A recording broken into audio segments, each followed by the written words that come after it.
क्या हुआ जी, क्यों परेशान हो? सुनो शीला, आज मैं बहुत परेशान हूँ क्योंकि मेरी नौकरी छूट गई है। अब कुछ समझ में नहीं आ रहा है कि घर का खर्चा कैसे चलेगा। आप परेशान ना होइए जी, कुछ ना कुछ ज़रूर हो जाएगा।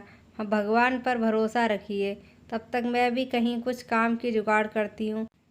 मैं अपनी सहेलियों के घर जाती हूँ, उनसे पता करती हूँ कि उनके पास कोई काम हो जो मैं कर सकती हूँ। चलो, मैं अपनी सहेलियों के यहाँ जाती हूँ, देखती हूँ किसी के यहाँ कोई काम मिल जाए। किसी न किसी के यहाँ तो कुछ ना कुछ काम मिल ही जाएगा।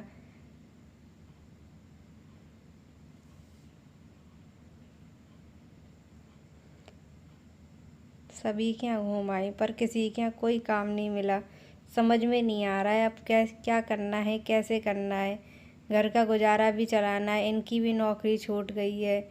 कुछ मदद मिल जाती या मुझे कहीं काम मिल जाता तो अच्छा होता।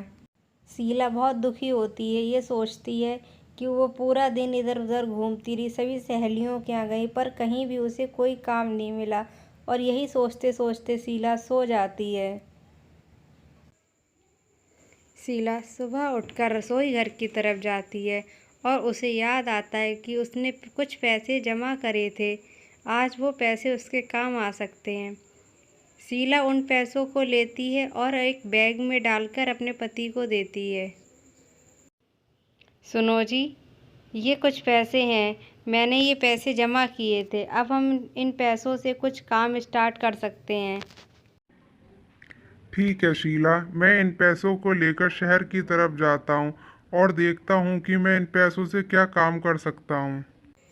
रामू शहर आता है और देखता है कि एक सेठ सेकंड हैंड ऑटो रिक्शा बेच रहे होते हैं।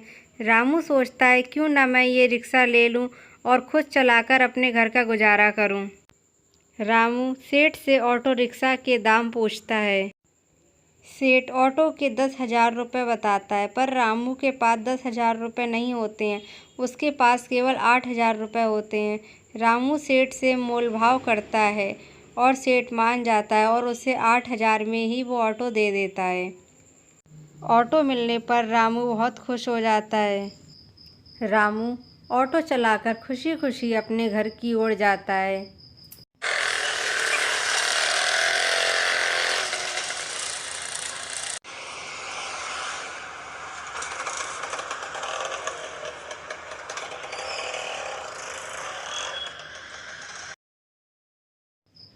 रामू ऑटो लेकर अपने घर आता है और कहता है, देखो शीला, मैं उन पैसों से ऑटो ले आया हूँ।